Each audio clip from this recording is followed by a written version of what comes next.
suas dúvidas, as suas vontades. E vocês não acham que é um mundo, quando tu falas nessa questão do medo, não é um mundo muito fantasioso, muito mentiroso? Por exemplo, os dados das sociedades brasileiras que lidam com a questão da sexualidade dizem que mais de 30% das mulheres não sentem prazer e nem desejam do ato sexual. Aí é uma inversão meio que... É meio confuso, né? A gente não sabe até que ponto as pessoas são verdadeiras nas pesquisas, né? Ou, não, ou quando, enfim, não só na pesquisa, como também na vida em si. Onde é que está a verdade? Onde é que está realmente aqui? Eu tenho medo disso, principalmente porque as pessoas estão usando a mentira como um artifício e como um ato de intimidade. Isso é terrível, porque na intimidade não deveria. Eu acho que é um pressuposto básico a intimidade, se trabalhar a questão da verdade. Com certeza.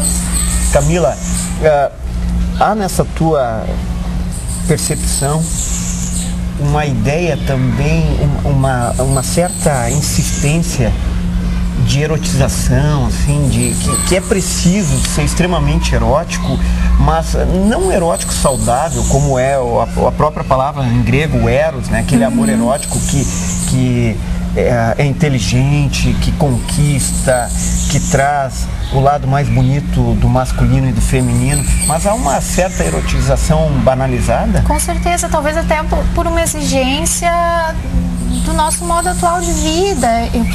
Eu vejo as pessoas, como a gente falou das redes sociais, publicando fotografias cada vez mais ousadas. Eu vejo as pessoas se expondo desnecessariamente e talvez não porque elas queiram, talvez porque elas se sintam pressionadas a fazer isso. Eu acho que em algum momento... Para se enquadrar em algum rótulo. Eu acho que em algum momento a gente tem momentos na vida, tem situações, tem coisas que, principalmente quando a gente está envolvido numa relação, essas coisas acontecem, mas essa certa banalização da erotização me preocupa também, porque ela tem muito a ver com a indústria pornográfica. Cada vez mais se pode acessar os sites de pornografia e começa a se ter ideais, assim, esses arquétipos. Como se aquele fosse padrão, aquele comportamento fosse padrão, né? E aquele tipo de personagem que está ali, aquilo é o ideal. Tipo, eu teria que ser como ela, eu teria que me comportar como ela, porque o que ela demonstra, o que ela parece ser, é uma coisa muito boa, né? Eu acho muito interessante nas tuas palestras quando tu traz que a mulher não pode se importar muito com o corpo, ela tem que se gostar da forma que ela é. E hoje em dia se dá muito valor ao corpo perfeito, à perfeição. E eu acho que isso leva a uma erotização maior fora do controle, né? Porque para eu ser gostosa, eu ser desejada, eu tenho que ter aquele corpo perfeito. Eu não posso sentir prazer com o meu corpo como eu sou, né? Então, a pessoa que busca, na realidade ela é carente, ela procura no corpo uma forma de tá tentando suprir. Teve uma vez uma aluna, há muitos anos atrás, que depois ela ter assistido a palestra e os cursos, ela chegou para mim e disse: eu devia ter te conhecido 6 cirurgias plásticas atrás. E não que a gente não goste, não que as pessoas não busquem melhorar. Nós mesmos estávamos falando antes que a gente tem uma listinha aí de coisas a fazer, que toda mulher tem esse interesse, como todo homem também é vaidoso. E é saudável a pessoa ser vaidosa. Claro. Né?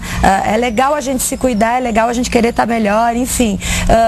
Mas muitas vezes a pessoa busca isso, né? Essa coisa de erotizar o corpo, no intuito de tipo, não, se o meu corpo estiver naquele padrão, daí eu vou ter prazer. E era isso que ela via, ela achava que ela só iria ter prazer ou se gostar dessa natureza, né, dessa forma. Isso traz uma ansiedade terrível para a pessoa e ela acaba se frustrando. Uma frustração muito grande. Porque tu tens essa imagem também do dito perfeito, né? Inclusive eu acho, Rita, que não é mais nem só a imagem, até os sons.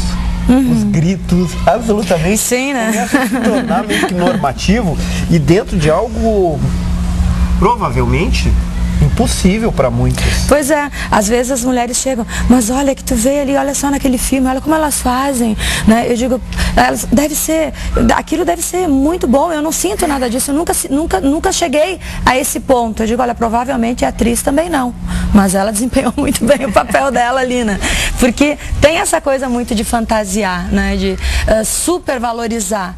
E não quer dizer que só porque eu não estou subindo parede, não estou uivando aí como um lobo, uma coisa parecida, que eu não estou sentindo um grau extremo de prazer, né? Então, tem tudo isso, que as pessoas parecem que estão tendo que externar de tudo que é forma, né?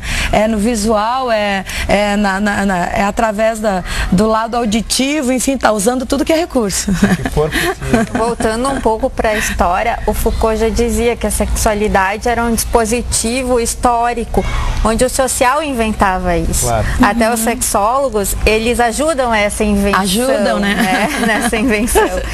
E hoje em dia, essa questão, claro, de aprender, ele até fala do culto ao corpo também, né?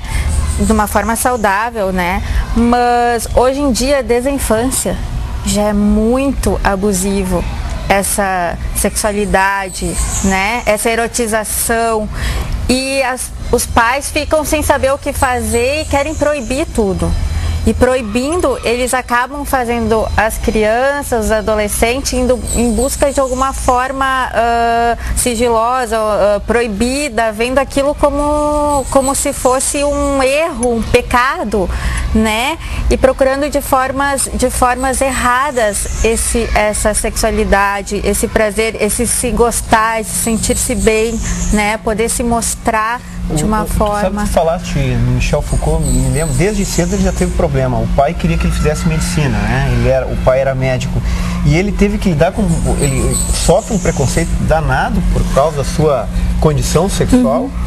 E ele vai lidar, tu falas agora alguma coisa interessante, ele fala lá em Microfísica do Poder, tem uma parte que é um livro que relata muitas das suas palestras, suas conferências, que inclusive a sexualidade é elemento, a formatação da sexualidade pós-moderna é um elemento para que se controle todo mundo.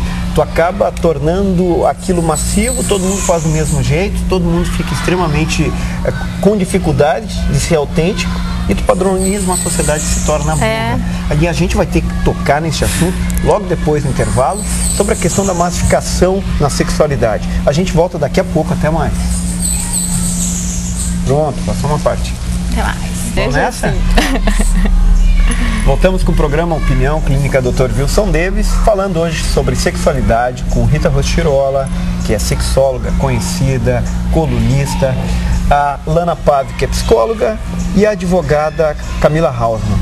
Gurias, nós terminamos no bloco anterior citando o que tu havias falado no Michel Foucault e essa questão da massificação da sexualidade. Como é que tu está vendo, Camila, toda essa história assim de tentar se padronizar e todo mundo faz do mesmo jeito, age do mesmo jeito, fica convencional? Eu acho que é péssimo e realmente é o que se vê no dia a dia. Tanto nos padrões de corpo, como nós falamos, padrões de comportamento, o cabelo tem que ser de um determinado jeito, eu tenho que me vestir de uma determinada forma para eu me sentir inserida na sociedade, bem aceita, e para eu buscar alguém, buscar que as pessoas gostem de mim. Eu acho isso muito...